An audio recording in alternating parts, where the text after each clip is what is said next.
Nibyo ikaze ku mirongo y'imbere ku rugamba tugiye kwinjira muri article zikomeye cyane ku mirongo y'imbere ku rugamba bigendanye n'amakuru aremereye cyane asotse muri iki gitondo. FARDC na coalition batangiye gukora ibitendo bigambiriye gucura imigambi yo kwataka igisirikare cya MAA23 intare za Sarambwe bigenanye n'itangazo ryashyizwe hanze. Gusa nk'itangazamakuru cyangwa se nk'abatangaza amakuru yibikomeza gupangwa ku mirongo y'imbere ku rugamba, yaba ku ruhande rw'intare za Sarambwe, ku ruhande rwo bahanganye ariwe leta na coalition, twashatse kumenya byinshi bikomeye cyane. Twinjiye mu bitangazamakuru bifite amakuru acukumbuye ndetse tuganira na ba undercover bashobora kuduha amakuru yisumbuye. Tugiye kwerekeza ku mirongo y'imbere ku rugamba mu bitendo biri gupangwa, gusa birasa naho ibintu biri kwerekeza habi bigendanye nuko abantu babitekereza. Gusa mbere yuko rwose tubanza kwinjira ku mirongo y'imbere ku rugamba, reka mbanze babwire amwe mu makuru make ari kuvugwa muri iki gitondo. Amakuru ya mbere agira ati: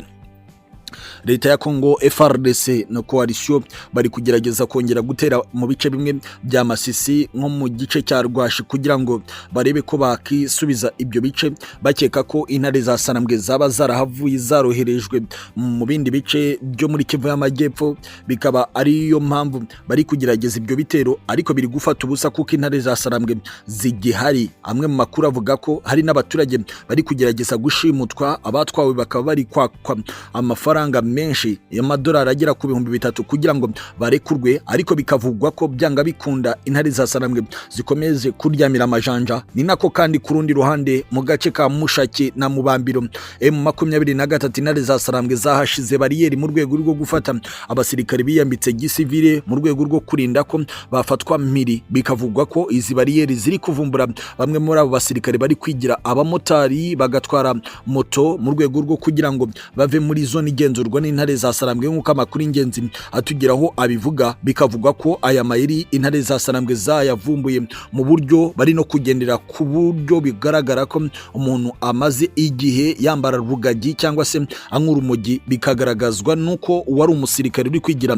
umusivile bikarangira nawe yemeye. Bikavugwa ko abo bari gufatwa bakajyanwa muri centre imwe bagomba guhurizwamo kugira ngo abemera kujya mu gisirikare cy'intare za Sarambwe babyemere, cyangwa se abandi nabo bakanirwa urubakwiriye nk'uko amakuru ingenzi atugeraho akomeza kubivuga. Ni nako kandi ku rundi ruhande hari ibindi bintu bimaze kumenyekana muri iki gitondo ko hari ibihugu bigera kuri 12 byo muri East African Community ndetse na SADC byamaze kwemera ko bizohereza abasirikare babyo mu bice bigenzurwa n'intare za Sarambwe, yaba muri Goma ndetse na Bukavu. Bikavugwa ko ari umugambi wo kugira ngo basubize ibintu mu buryo. Amwe mu makuru ingenzi avuga ko ari umushinga wo mu minsi irenga gato 120 kugira ngo uyu mushinga ube washyizwe mu bikorwa. Bikavugwa ko ari umugambi wo gushaka uburyo bwo kugira ngo tekanishe ibice bigenzurwa na M23. Amakuru yatugezeho agira ati: bimwe mu bihugu biri kunyurwamo na Afrika y'Epfo yasirira amafoza kugira ngo ko uwo mushinga ugomba kwemerwa mu rwego rwo kugira ngo abasirikare ba Afrika y'Epfo bari mu bigo bafungiwemo n'intare za Sarambwe muri Kivu y'Amajyaruguru babona uburyo bazabohorwa mu gihe abasirikare ba Afrika y'Epfo baba basubiye ku butaka bw'iki gice. Kandi bikavuga ko ari nabwo undi musada ushobora kuzagabwa muri ibyo bice abasirikare ba Afrika y'Epfo bakaba babohorwa. Gusa mwe mu basesenguzi yavuze ko iyi ishobora kuba ari intambara y'akasamutwe ishobora kubaho mu gihe ingabo z'u Burundi zahura n'ingabo z'u Rwanda zigahurira ku butaka bwa Repubulika Iharanira Demokarasi ya Kongo. Kandi bigaragara ko Perezida w'u Burundi Evariste Ndayishimiye afitiye urwango rubi u Rwanda bigendanye n'amagambo amaze iminsi atangaza. Umwe mu basesenguzi ati: uratekereza gute uburyo abaturage bishimiye MAA23 mu bice iri kugenzura? None uratekereza gute uburyo igisirikare cya Kongo FARDC kirebana ayingwe n'igisirikare cy'u Rwanda mu gihe bahurira muri ibyo bikorwa byo kucungira umutekano ibice bigenzurwa na MAA23? Uratekereza hazacura iki? Ese uratekereza uburibwe bw'abasirikare ba Afrika y'Epfo bahuriye nabwo ku mirongo y'imbere ku rugamba mu gihe baba bari muri iyo misiyo? Ibintu ahubwo bizaba bibi cyane. None se niba utekereza ko umugambi ari wo mwiza, kuki badatekereza ko bashobora kuzana buffer zone cyangwa se zone sécurité, zone tampo bashobora kujyamo hagati kugira ngo niba uruhande rwa leta ya Kongo FARDC rudakomeza kwataka ibice birimo intare za Sarambwe, ariko kubera ko bashaka guteza akaduruvayo barashaka kujya mu bice ngo bigenzurwa na MAA23, bikavugwa ko ibi bishobora kuba bitazemerwa na General Sultan Makengo, umugaba mukuru w'intare za Sarambwe, kubera ko atekereza ko ari byo bizateza akaduruvayo gakomeye. Undi musesenguza ati urebye uburyo bashaka kuzana amayeri mu bya gisirikare ngo binjire mu bice bigenzurwa na MAA23 kandi Afurika y'Epfo irushaho kwinjiza abasirikare bayo muri Lubumbashi ndetse na Bujumbura, nibigaragaza andi mayeri kugira ngo umubare munini w'ibihugu bya Afurika y'Epfo ni winjira muri iyi ntambara, ubundi intambara izerure ku mugaragaro, habeho gukocorana gukomeye cyane. Ayo ni amakuru azindutse avugwa muri iki gitondo, naho reka mbinjize gato muri Uvira. Amakuru azindutse muri Uvira asobanura byinshi bikomeye bigendanye n'itangazo ryashyizweho umukono n'umuvugizi mu bya politiki wa MAA23 Lawrence Kanyuka, wavuze ko bigaragara ko hari imipango yo kwataka ibice bigenzurwa na MAA23. Amakuru ingenzi yavugaga ko ingabo za leta ya Kongo FARDC na coalition irimo igisirikare cy'u Burundi FDN wa Zalendo bari muri ibyo bitendo, ariko mu gitondo cya kare twaguye ku makuru yuko muri Uvira byanga bikunda Afurika y'Epfo, Burundi, FARDC, Wazalendo na FDLR bari kubaka ibirindiro bikomeye cyane. Amakuru yatugezeho ava mu gace ka Sange agira ati muri Sange habereye imirwano ikomeye cyane, imirwano mishya yabaye hagati y'abasirikare ndetse n'abarwanyi bo mu mitwe ya Wazalendo. Biravugwa ko 7 bishwe baguye muri iyo mirwano. Amakuru ingenzi akavuga ko haba hari urwikekwe ko haba hari intasi za MAA23 zaba ziri kwigira Wazalendo ku buryo baba bazikiteho kuba zaba ziri gutanga amakuru ku ruhande rwa MAA23 intare za Sarambwe, bikaba byavuyeho ugukozanyaho gukomeye cyane hagati y'aba Wazalendo ndetse n'abari mu gisirikare cyegamiye ku butegetsi bwa Kinshasa.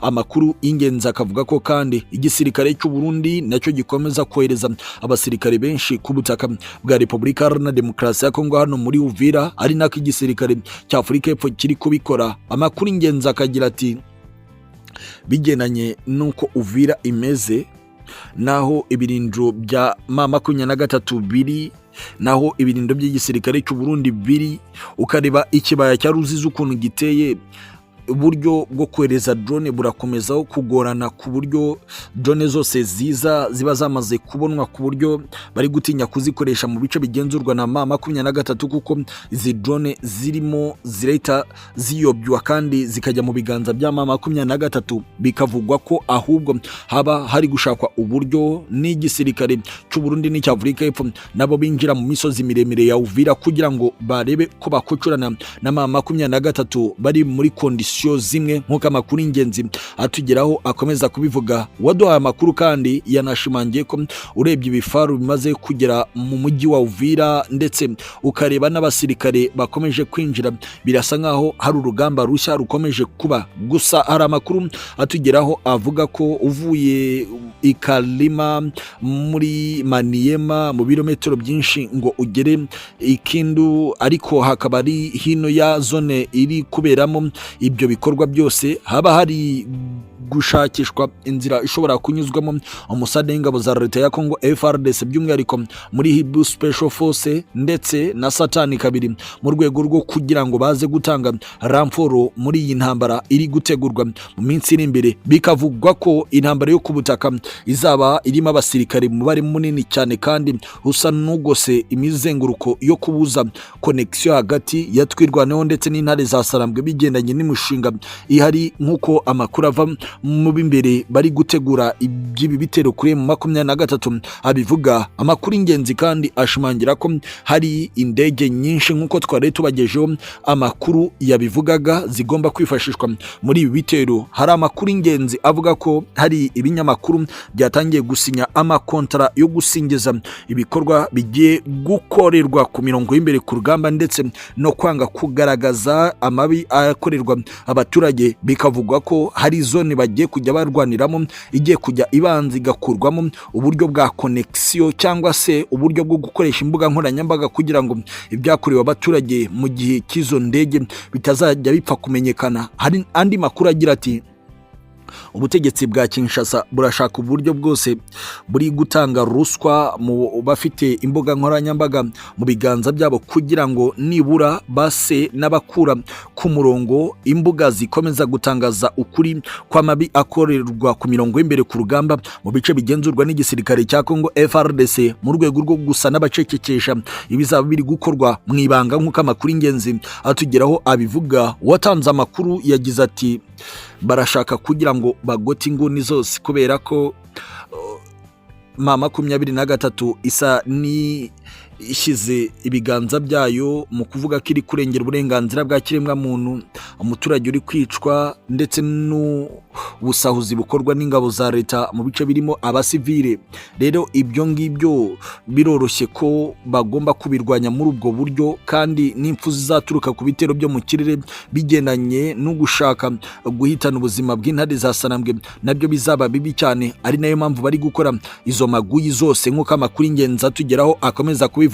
Twagerageje gutera icyumvirizo rwagati ku mirongo y'imbere ku rugamba kandi ngo twumve muri MAA23 ibyo bari gutekereza, maze tugwa ku makuru amwe namwe akomeye. Bivugwa ko intare za Sarambwe zitaryamye ndetse ko naho iyo mipango yose iri gupangirwa intare zihafite ba undercover. Bivugwa ko muri Uvira nubwo hari kwinjiramo abasirikare benshi ba leta ya Kongo FARDC ndetse abasirikare ba Afurika y'Epfo bari kwinjira ku bwinshi muri Uvira, abasirikare b'u Burundi cyangwa se FARDC uburyo iri kugarurwa ivanwa mu gihugu cy'u Burundi cyangwa abandi bagakurwa Karemi, byose M23 ibifite bigendanye na ba undercover. Gusa hari amakuru twamenye ko hari operation ziremereye cyane ziri kugenda zikorwa mu bihe bitandukanye n'intare za Sarambwe, operation zitari gukoresherezwamo imbunda, ariko bigasanga mu gitondo bimwe mu birindo by'abasirikare b'u Burundi harimo imirambo myinshi y'abagenzi babo kandi bapfuye mu buryo bw'amayobera kubera ko nta sasu ryumvikanye. Bikavugwa ko Special Force Commanders ba M23 intare za Sarambwe bari kwinjira mu birindo by'umwanzi kugira ngo base n'abahahamura abasirikare basubira inyuma bere gukomeza gusa nabubaka imigambi yabo nk'uko babitekereza, bigatuma ibyo bikomeza guca igikuba rwagati mu birindo by'abasirikare b'u Burundi bafatwa nk'abanzi ba MAA23. Bikavugwa ko abasirikare benshi bari kwicwa banizwe, abandi batewe inyundo, ndetse bikavugwa ko izo operation arizo z'ingenzi mu rwego rwo kugira ngo umwanzi ase ufite ubwoba ntapanga imipango mishya igambiriye kwataka, kubera ko ibi byagengo bikorwa mu bice bitandukanye bisa n'ibitararwaniwemo intambara zikomeye kandi byarateganyirijwe kuberamo imirwano ikomeye, ahubwo operation ziremereye cyane zo guhamura umwanzi akaba arizo zikorwa n'intare za Sarambwe kugeza ubwo hari ibirindiro bimwe bikomeye byagiye byikuramo kubera ko babaga batinye ibikorwa byagaragaye byakozwe na Special Force ya M23 intare za Sarambwe ku mirongo y'imbere y'urugamba. Ni byinshi cyane bikomeye twari twarambuye ku mutekano, politiki na diplomasi mu rwego mpuzamahanga, mbabwira ngo asantene sana. Birasa naho urugamba rushya rugiye gutangira bigenanye n'amagambo yatangajwe mu itangazo ryashyizwe hanze n'intare za Sarambwe mu ijoro ryo ku itariki 25 z'uku kwezi kwa kabiri uyu mwaka 2025, aho intare za Sarambwe zavuze ko zizi imigambi yiyongera ry'intwaro ndetse no kwiyegeranya kw'abasirikare mu kibaya cya Rusizi ndetse Warikare, Masisi na Rubero. Ati tuzi ibyo murimo gukora byose kandi byose bigambiriye ikibi, ibyo kubahiriza agahenge k'imirwano.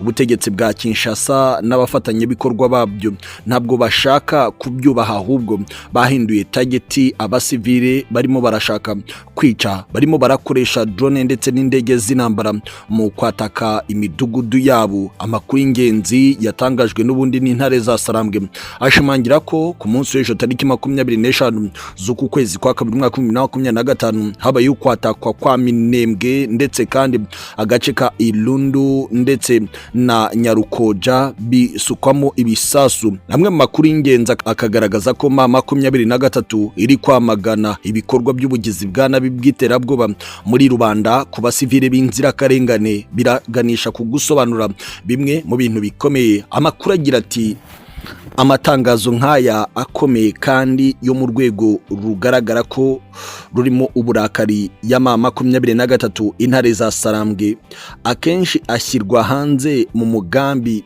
wo guteguza umwanzi ko agiye kwatakwa bikomeye cyane ndetse no gutanga umugabo ku ruhando mpuzamahanga kubera amabi y'ubutegetsi bwa Kinshasa. Uteye icyumvirizo kandi ukabona ibyo MAA23 yavuze ku gisirikare cy'u Burundi, kuri Wazalendo, ku mitwe irimo FDL n'igisirikare cya leta ya Kongo, ku gukomeza intambara yaba muri iki kibaya cya Rusizi, yaba muri Warikare, Masisi, Rubero, biganisha ku kuvuga ko iminsi yarishize ubutasi bwa MAA23 bwageze kuri byinshi, ahubwo ko bigaragarira buri wese ko none ibitendo bidasanzwe bya MAA23 bigiye gutangira. Uteye icyumvirizo mu bindani muri MAA23 harimo amakuru agira ati buri gihe cyose tugomba guteguza umwanzi kugira ngo areke ibikorwa bibi bituma dukomeza intambara.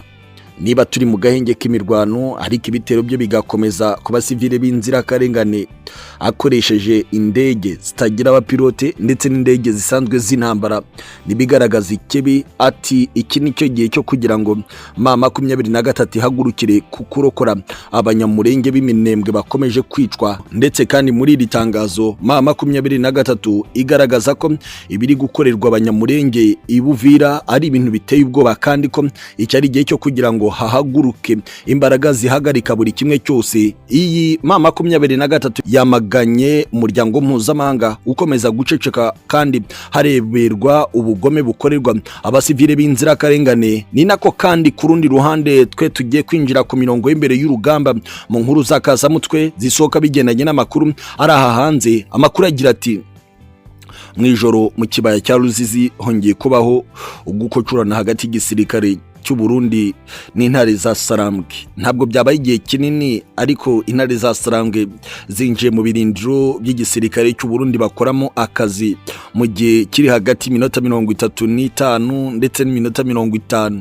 Ibikorwa byakorewemo n'ibikorwa byo kunaniza umwanzi kubera ko babonaga ko umwanzi nawe yarasigaje amasaha ngo yataka ibirindiro bya MAA23 biri hanze y'ibirometero bitari byinshi cyane uvuye Kamanyora. Bikavugwa ko igisirikare cy'u Burundi kiri mu mugambi wo gushaka uburyo bwo gutekanisha umupaka uhuza Burundi na Repubulika Iharanira Demokarasi ya Kongo, ari nayo mpamvu nabo bageragezaga gushaka kwataka ibirindiro by'intare za Sarambwe. Ariko bigenanye nuko ubutasi ari ikintu gifasha ku mirongo y'imbere ku rugamba, ubutasi bwa MAA23 bwaganishaga ku kumenya neza imigambi y'igisirikare cy'u Burundi muri iyo zone, ari nayo mpamvu yo kubataka mbere. Amakuru akaganisha ku gusobanura ko ibikorwa bidasanzwe bya gisirikare biri gutegurwa n'igisirikare cy'u Burundi ku butaka bwa Repubulika Iharanira Demokarasi ya Kongo bigambiriye ikibi ku ntare za Sarambwe. Amakuru akaba yiyongera ku bindi bikorwa by'igisirikare cya Afurika y'Epfo ku kwiyongera umusada n'abasirikare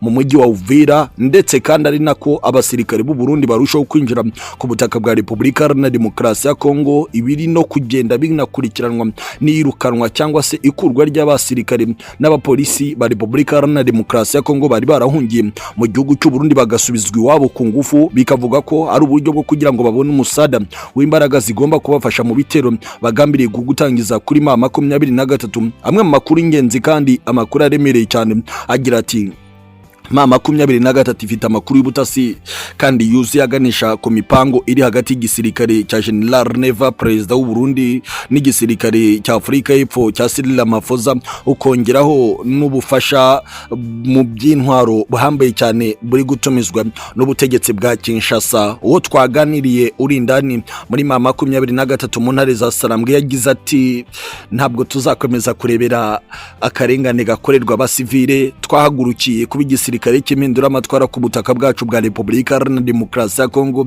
Nta mpamvu nimwe yuko hari abakomeza kubabazwa kandi turebera tugomba gukomeza urugamba bigendanye naho abakomandazi bacu baraza kutwerekeza. Amakuru ingenzi avuga ko yaba muri Warikare inyeshyamba za FDL igisirikare cya leta ya Kongo FARDC bakomeje kugirira nabi abasivile. Bikavugwa ko igisirikare cy'intare za Sarambwe kigomba guhagurukira muri Mpeti cyerekeza Pinga kandi gufata camping harimo ikibuga cy'indege biraza kugabanya ubukana by'ibikorwa by'ubugizi bwa nabi bw'igisirikare cya leta n'abafatanyabikorwa bacyo barimo inyeshyamba za FDLR n'imitwe ya Wazalendo. Amakuru ingenzi kandi aganisha ku kuvuga ko Rubero uko byagenda kose nyuma yuko bigaragaye ko yaba igisirikare cya Uganda MONUSCO badashaka kurekura centre ya Rubero hashobora kubaho gukocorana gukomeye. Gusa benshi bakibaza niba koko Perezida Yoweri Kaguta Museveni ashobora kwitambika intare za Sarambwe mu gihe zaba zishaka gukomeza kubohora ibice biri kugirirwamo abaturage nabi bikozwe n'igisirikare cya leta ya Kongo FARDC. Gusa Perezida Yoweri Kaguta Museveni yavuze ko atinje ku butaka bwa Repubulika Iharanira Demokarasi ya Kongo guhangana na M23 ahubwo yinje agiye kurwanya inyeshyamba za IDF. Bikavugwa ko bishoboka ko Uganda Perezida Yoweri Kaguta Museveni binyuze mu gisirikare cya Uganda People Defense Force UPDF bagomba gutanga inzira igomba gutuma